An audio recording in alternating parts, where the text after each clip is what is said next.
동역자들에 대해서 오늘 말씀을 나누고자 하는데, 우리가 신앙생활하면서 동역자들이 있는 게 참 복입니다.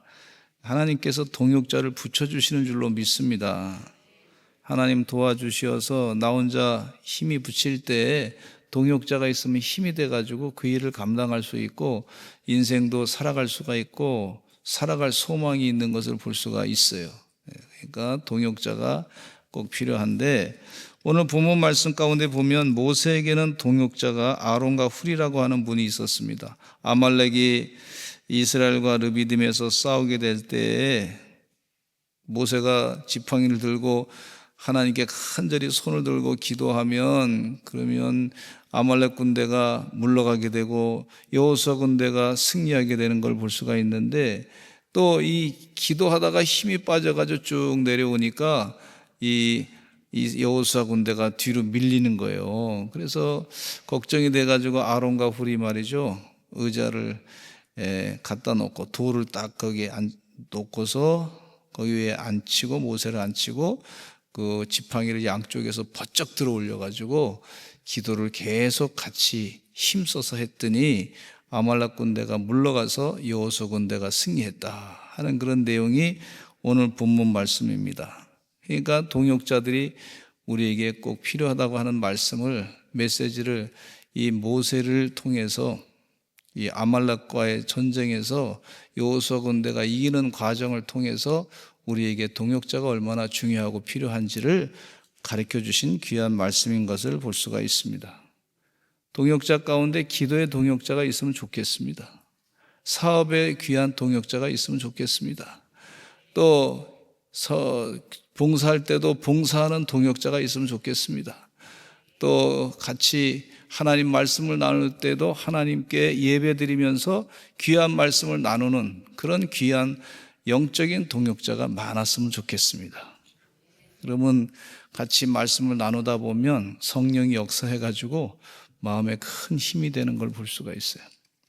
우리 사랑하는 서산제일감리교 성도들에게 다 그 큰 축복이 임하게 될 줄로 믿습니다. 동역자를 하나님 나에게 하나님 주실 줄로 믿습니다. 붙여주실 줄로 믿습니다. 내가 동역자가 되기를 또한 원합니다. 그렇게 지혜 가운데 기도하시기를 간절히 바랍니다. 근데 좋은 동역자가 있으면요, 큰 일을 이룬단 말이죠. 훌이라고 하는 사람이 첫째는 모세를 도운 자라고 하는 이 훌이라고 하는 분이 나옵니다. 훌이 등장 장면을 보면은요, 출애굽기 오늘 본문 말씀에 보면 아말렉과의 전투 때 등장하죠. 출애굽기 17장 12절에 한번 다 같이 읽어보겠습니다. 시작. 모세의 팔이 피곤함에 그들이 돌을 가져다가 모세 아래에 놓아 그가 그 위에 앉게 하고, 아론과 훌이 한 사람은 이쪽에서 한 사람은 저쪽에서 모세의 손을 붙들어 올렸더니 그 손이 해가 지도록 내려오지 아니한지라. 이 훌이라고 하는 사람은 자신이 전면에 나서지는 않았지만 지도자를 도와서 공동체를 승리로 이끄는 귀한 역할을 하신 것을 볼 수가 있어요. 리더 혼자의 힘만으로는 사역을 감당할 수 없고 뒤에서 손을 들어주는 동역자가 반드시 필요하다고 하는 메시지를 주시는 것을 볼 수가 있습니다. 제가 이민 목회하는 동안에 교회에 집을 잘 고치시는 그런 기술자가 계셨어요.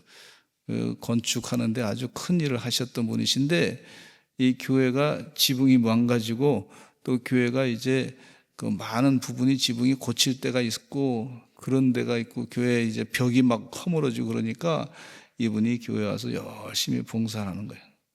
봉사하는데 저는 뭐 기술이 없지만 옆에 그냥 이렇게 서줬어 옆에서. 무슨 뭐 기술이 없으니까 뭘 시켜도 할 줄 몰라. 그러니까 옆에 그냥 서줬어. 얘기하고 말동무가 돼서 말동무. 어떻게 지내셨습니까? 권사님 잘 지내셨습니까? 우리 자녀들을 위해서 기도 많이 하시지 않습니까? 그 말 한참 하면서 일은 또 다 하는 거야. 혼자 끝날 때 이 권사님 뭐라냐면, 혼자 하는 것보다 같이 이 목사님 옆에 계셔 좋으니까 일이 수월하게 끝났습니다 이러더라고. 옆에만 있어줘도 동역자야.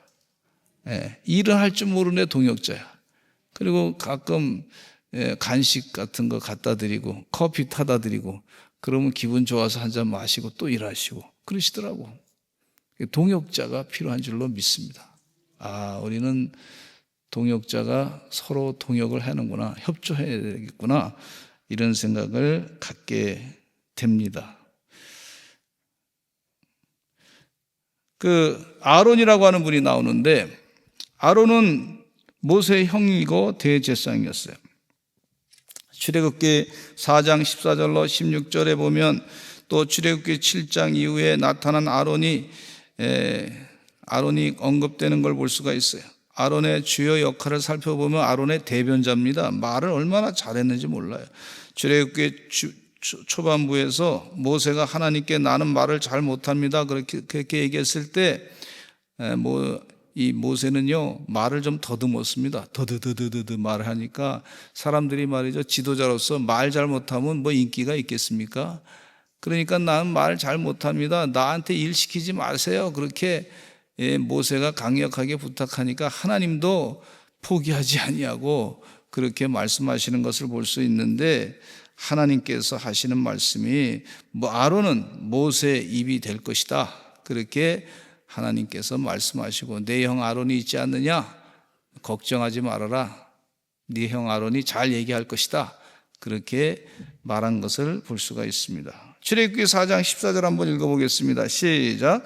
여호와께서 모세를 향하여 노하여 이르시되 내 이 사람 내 형 아론이 있지 아니하냐, 그가 말 잘하는 것을 내가 아노라. 그가 너를 만나러 나오나니 그가 너를 볼 때 그의 마음에 기쁨이 있을 것이라. 할렐루야. 그가 말 잘하는 것을 내가 아노라. 하나님이 아신다는 거예요. 그가 너를 만나러 나올 것인데 그가 너를 볼 때 그의 마음에 기쁨이 있을 것이다. 이렇게 아론을 소개하면서 모세에게 변명을, 나는 말 잘 못합니다, 일 못합니다, 그런 변명에 대해서 변명하지 말라고 그렇게 말씀하신, 구체적으로 하나님께서 동역자를 아론을 소개하면서 그렇게 변명하지 말라고 말씀하신 것을 볼 수가 있어요. 출애굽기 4장 10절에 모세는 이미 이렇게 얘기했죠. 같이 한번 읽어보겠습니다. 시작. 오 주여, 나는 본래 말을 잘 하지 못하는 자니이다. 주께서 주의 종에게 명령하신 후에도 역시 그러하니 나는 입이 뻣뻣하고 혀가 둔한 자니이다. 혀가 둔한 자라 그랬습니다.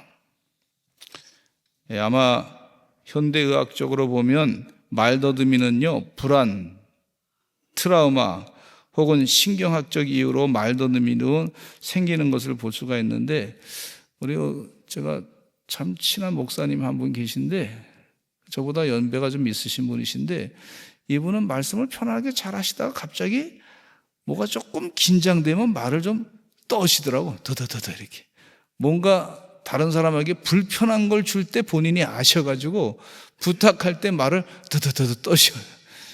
불편하니까, 미안하니까. 그래서 아시고, 목사님 편안하게 말씀하세요.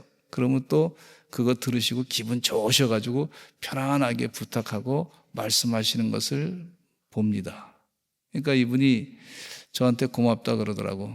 본인이 성격이 그런 거 알고 그러시니까 말이 좀 불편한 게 나올 땐 말을 더듬는다는 거예요.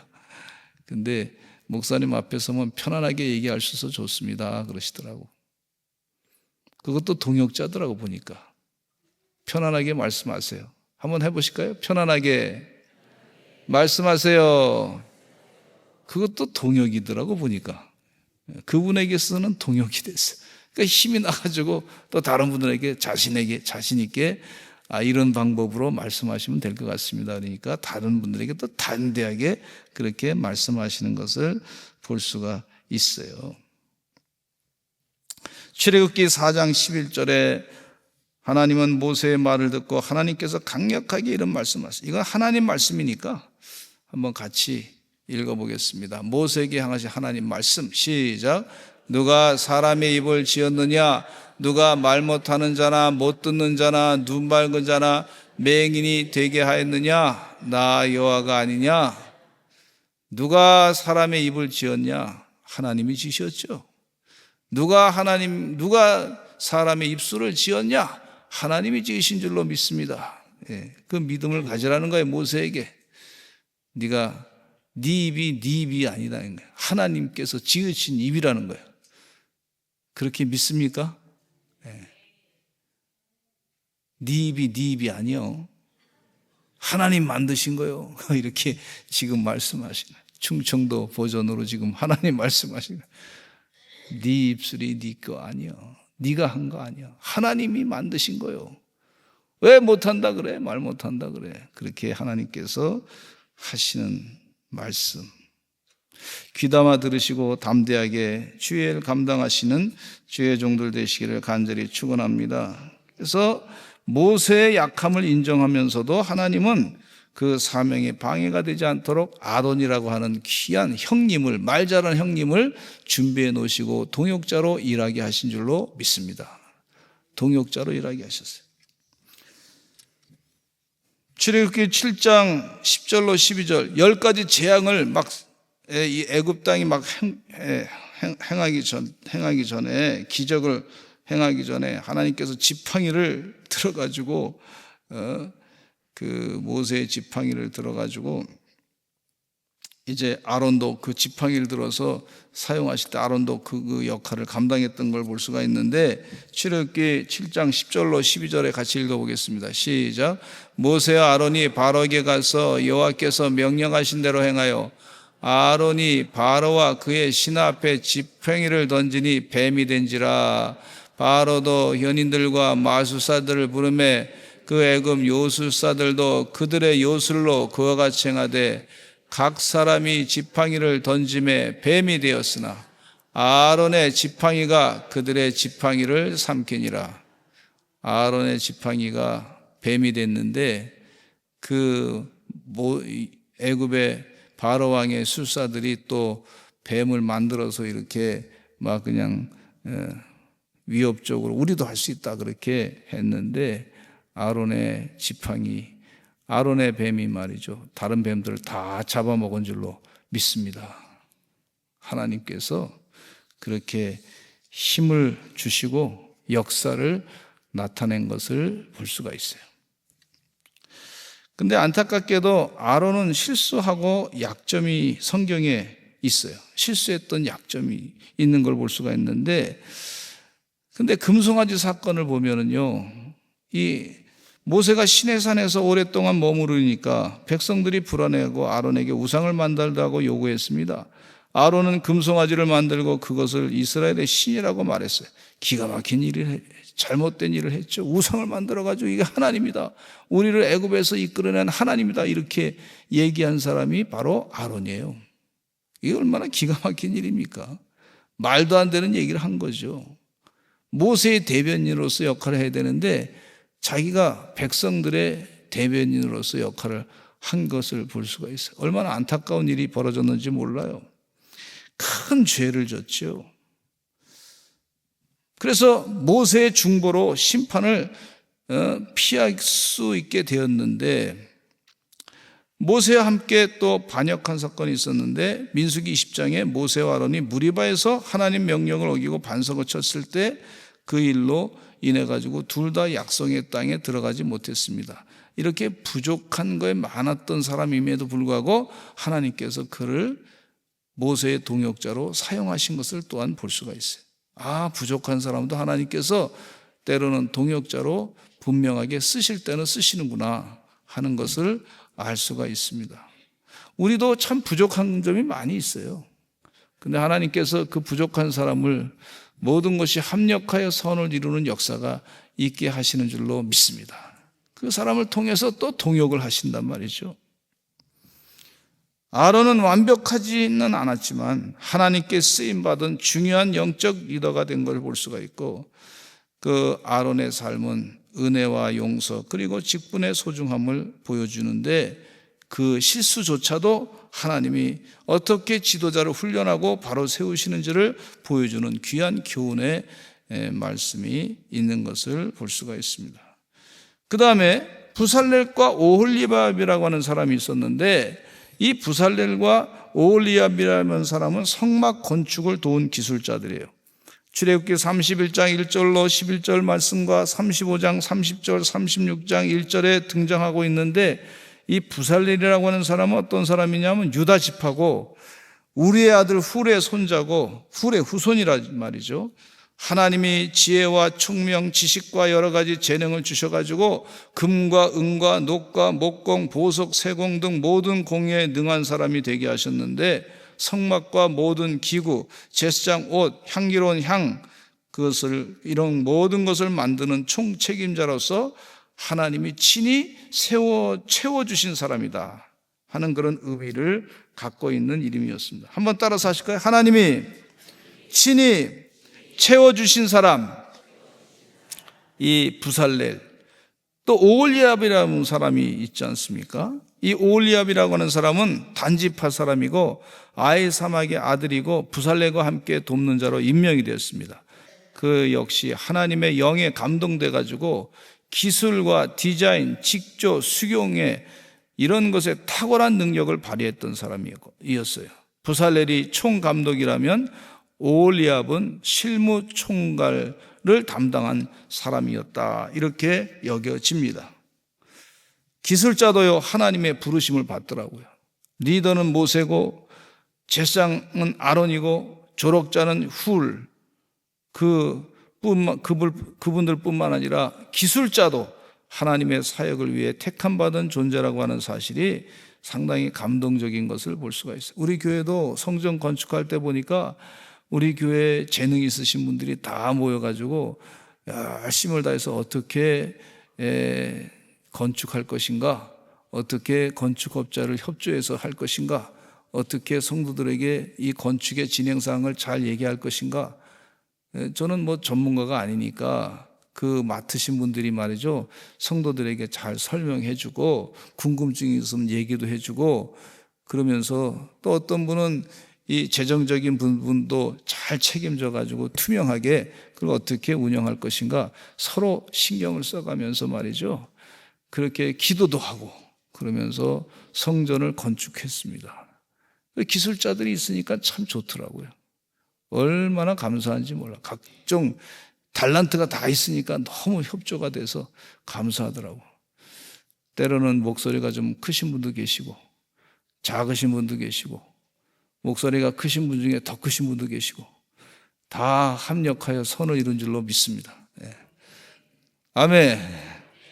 그래서 다 나중에 지내놓고 보니까 하나님이 다 사용하시고 그분들에게 다 상을 주시더라고. 얼마나 감사한지 몰라요. 하나님께서 손재주도 주시고 또 이 건축할 수 있는 지혜도 주시고 또 어떤 분은요, 이 허가 내는 거라든지 이 준공이라든지 또 이런 모든 이 냉난방 시설에 이것까지도 다 신경 써가지고 말이죠, 그렇게 일을 하는데 얼마나 협조가 잘 됐는지 몰라. 또 성전 건축하는 동안에 흑석교회가 지금 너무 교회가 좀 그러니까 우리 확실하게 고칩시다 해가지고 한번 확 뒤집어가지고 고쳤어요. 그랬더니 거기 문 목사님이 우리 또 성전을 크게 져야 되겠습니다 하는 희망을 갖고서 또 성전을 크게 졌어요. 이게 하나님의 은혜인 줄로 믿습니다. 하나님이 하시는 줄로 믿습니다. 동역자들이 다 도와서 일하는 것을 볼 때 하나님 살아계시고 그것을 다 영광을 받으시는 줄로 믿습니다. 룻이라고 하는 인물이 있는데, 룻은요 나오미를 돕고 하나님의 구속 역사에 동참했던 그런 여인이었어요. 룻이라고 하는 여인은 이방 여인이었습니다. 룻기 1장과 2장에 보면 옛날 이스라엘에 사사들이 다스리던 시절이었습니다. 유대 땅 베들레헴에 큰 기근이 들었습니다. 한 가족이 살 길을 찾아 모압 땅으로 갔습니다. 아버지 엘리멜렉, 어머니 나오미, 그리고 두 아들 말론과 기론, 그들은 낯선 땅 모압에서 살아갔는데 두 아들은 현지 여인 룻과 오르바를 아내로 맞이했어요. 룻과 오르바를 맞이했는데 그러나 기쁨은 오래가지 않았습니다. 남편 엘리멜렉이 세상 떠났고 그 아들 둘도 잇따라 세상을 떠났고 나오미는 하루아침에 남편과 두 아들을 잃어버린 여인 과부가 되고 함께 남은 건 두 며느리 룻과 오르바뿐이었어요. 어느 날 나오미는 고향 베들레헴에 다시 풍년이 찾아왔다는 소식을 듣게 됐는데 이제는 더 이상 모압에 있을 이유가 없었어요. 그녀는 고향으로 돌아가려 했고 며느리에게 얘기합니다. 얘들아, 너희는 너희 집으로 돌아가라. 나와 함께 간들 내가 너희를 위해 아들을 낳을 수도 없지 않느냐. 세 여인은 눈물을 흘리면서 포옹했지요. 오르바는 룻의 동서 오르바는 눈물로 작별하고 친정으로 돌아갔지만 룻은 달랐습니다. 룻은 단호하게 얘기합니다. 이 나오미를 돕는 시어머니를 따라가겠다. 그렇게 결단한 내용을 볼 수 있는데 룻기서 1장 16절에 읽어보겠습니다. 시작. 룻이 이르되 내게 어머니를 떠나며 어머니를 따르지 말고 돌아가라 강권하지 마옵소서. 어머니께서 가시는 곳에 나도 가고 어머니께서 머무시는 곳에서 나도 머물겠나이다. 어머니의 백성이 나의 백성이 되고 어머니의 하나님이 나의 하나님이 되시리니 그랬어요. 이 룻기 1장 6절은요 룻기서에서 가장 아름다운 선언이라고 볼 수가 있어요. 너무너무 아름다운 이야기 가운데 이 며느리 룻이 말이죠, 시어머니 나오미에게 나를 다른 데로 가지 말게 해주시옵소서.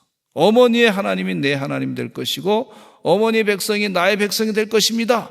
이렇게 결단하고 나오미를 따라 이 이스라엘 땅으로 왔습니다. 베들레헴에 도착해가지고 가진 것이 아무것도 없었을 때 먹고 살기 위해서 룻은 이삭을 주우러 바깥으로 나갑니다.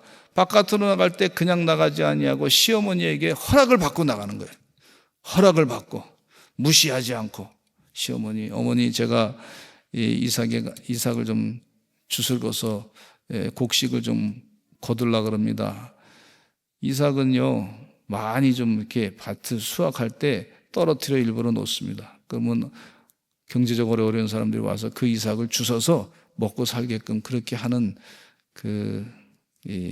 이스라엘의 율법이 있어요. 그걸 다 주웠어요. 근데 놀랍게 보아스라고 하는 사람의 밭에 우연히 들어가게 됐습니다. 보아스가 룻에게 이렇게 얘기합니다. 내 딸아 다른 밭으로 가지 말고 내 밭에서 머물러라. 내 소년들에게 내가 너를 건드리지 말라 일렀다. 목이 마르면 종들이 길어 물을 마셔도 좋다. 룻은 감격하고 나는 외국 여인인데 어찌하여 저를 이렇게 대해 주십니까? 그러니까 보아스가 이렇게 얘기해요. 룻기서 2장 11절로 12절에 시어머니를 돕고자 하는 그 마음을 동네 사람들이 다 알게 됐고 보아스도 알게 됐어요.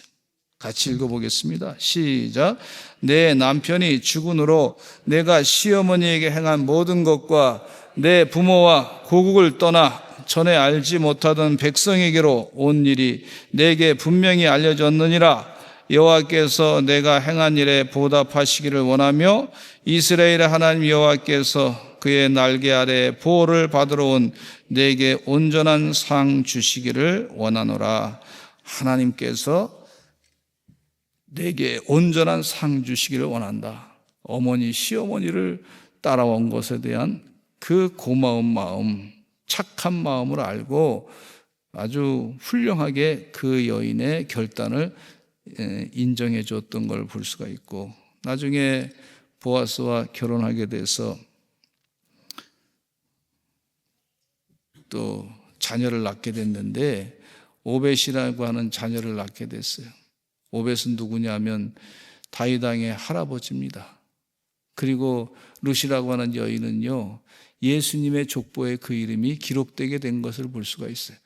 동역자로 살아갔더니 이와 같은 하나님의 축복이 그에게 임한 줄로 믿습니다. 동역자의 삶. 에스라는요 그 시대에 에스라 시대에 백성들이 있는데 그 백성들이요 성전 재건을 도왔어요. 에스라 시대 백성들이요 바사 제국의 왕 고레스가 하나님의 감동을 받아가지고 예루살렘에 하나님의 성전을 다시 짓도록 칙령을 내렸습니다. 백성들이 하나둘 고향 땅으로 돌아오기 시작했는데 그 중심에는 스룹바벨이라고 하는 지도자가 있었고 예수아라고 하는 대제사장이 있었고 5만 명에 이르는 많은 백성들이 함께 돌아왔어요. 근데 예루살렘에 돌아온 이들은 먼저 번제단을 다시 세워 제사를 드리고 성전의 기초를 놓기 시작했어요. 이때 제사장들은 예복을 입고 나팔을 불고 레위인들은 제금을 치며 하나님을 찬양했어요. 이들의 찬양은 여호와는 선하시며 그 인자하심이 영원하다라고 하는 고백이었어요. 아직 아무것도 완성되지도 않았는데 기초만 놓았을 뿐인데도 백성들의 마음 가운데는 감사와 감격이 넘쳤어요. 성전 건축에는 특별한 기술을 가진 사람들뿐만 아니라 모든 백성들이 각자의 자리에서 힘을 보탰던 걸 볼 수가 있어요. 어떤 사람들은 자원해가지고 금과 은과 예물을 바치고 어떤 이들은 자기의 손으로 일하며 땀을 흘렸고 특별히 레위 사람들은 성전 건축을 감독하는 역할을 맡아 성실하게 봉사했고 이들은 단순한 일을 그냥 한 것이 아니라 하나님께 드리는 마음으로 헌신했던 걸 볼 수가 있어요. 한번 따라서 하실까요? 하나님께 드리는 헌신의 마음. 네. 근데 이 일이 순탄하게 그렇게 그 헌신의 마음대로 그대로 이 일이 흘러간 것은 아니에요. 사마리아 사람들이요, 이방 민족들이 성전 재건을 반대하고 아주 그것에 대해서 모압하고 모함하고 협박했던 걸 볼 수가 있어요. 참 안타까운 일이죠. 그러나 끝까지 공사가 중단되기도 했지만 끝까지 학개와 같은 스가랴와 같은 선지자를 통해서 백성을 다시 일으켰고 백성들은 다시 용기를 내어 성전 건축을 했던 것을 볼 수가 있습니다. 이게 동역자들. 백성들이 온 백성들이 같이 다 동역을 한 것을 볼 수가 있습니다. 오늘 동역자들 가운데 마지막으로 6번째 동역자들 가운데 느헤미야 시대의 건축자들이 있었는데 성벽 재건을 도운 자들입니다. 느헤미야 시대 예루살렘 성벽은 바벨론의 침공으로 무너진 지 오래됐어요. 성읍은 수치를 안고 있었어요.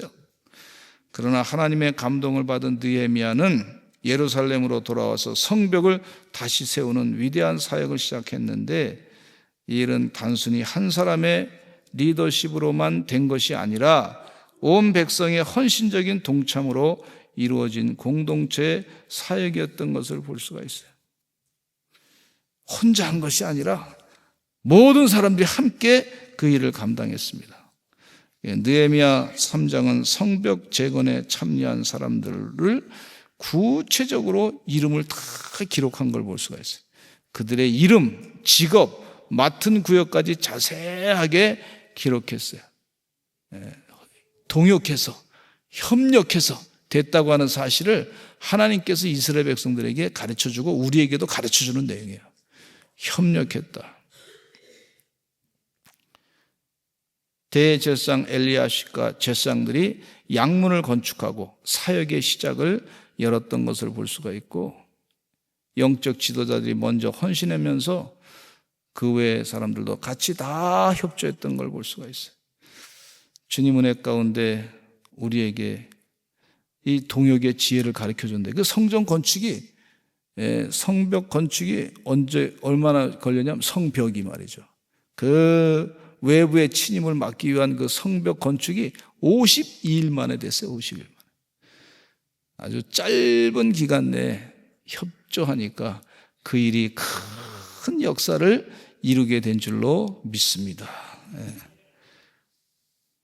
하나님께서 이 동역하는 것을 참 좋아하십니다. 우리 서산제일감리교 성도님들도 기쁘게 동역하시기를 간절히 축원합니다. 아마 이미 그렇게 하신 줄로 믿습니다.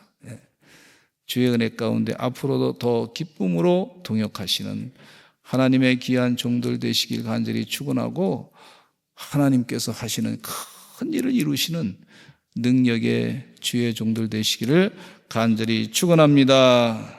기도하겠습니다. 하나님 아버지, 성경 말씀에 동역자들이 얼마나 귀한 일을 같이 감당했는지 하나님께서 우리에게 영적인 지혜를 가르쳐 주시니 감사합니다. 우리가 동역자들을 다 돕고 또 잘 동역하며 지도자를 따라서 열심을 다해서 내가 또 동역자가 돼서 주의 일을 잘 감당하는 하나님의 귀한 종들 다 되게 하여 주시옵소서. 영적인 지혜를, 동역의 지혜를 잊어버리지 아니하고 감당하게 하여 주시옵소서. 예수 그리스도의 이름으로 기도드렸습니다. 아멘.